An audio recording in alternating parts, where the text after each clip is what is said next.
ఉల్లిపాయ, టమాటో, పచ్చిమిరపకాయ కథ.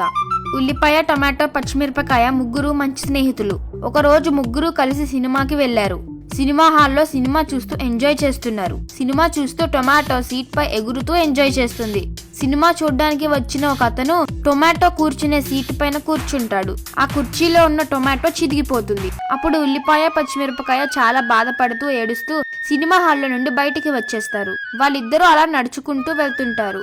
పొలం గట్టు మీద ఒక ముసలతను సద్దన్నం తింటుంటాడు. అతనికి సద్దన్నంలో పచ్చిమిరపకాయ తినాలనిపించి నడుచుకుంటూ వెళ్తున్న పచ్చిమిరపకాయను తీసుకొని తినేస్తాడు. ఉల్లిపాయ చాలా బాధపడుతూ ఏడ్చుకుంటూ ఇంటికి వెళ్తుంది. ఆ రాత్రి ఇలా అనుకుంటూ ఉల్లిపాయ చాలా బాధపడుతూ ఏడుస్తుంది. మా స్నేహితులు చనిపోతే నేను ఏడ్చాను. నేను చనిపోతే ఏడవడానికి ఎవరూ లేరు. అప్పుడు దేవుడు ప్రత్యక్షమై ఇలా చెబుతాడు, ఉల్లిపాయ నీవేం బాధపడకు, నేను చంపేవారే ఏడుస్తారు అని వరం ఇచ్చి అక్కడి నుండి వెళ్ళిపోతాడు. అప్పుడు ఉల్లిపాయ సంతోషిస్తుంది.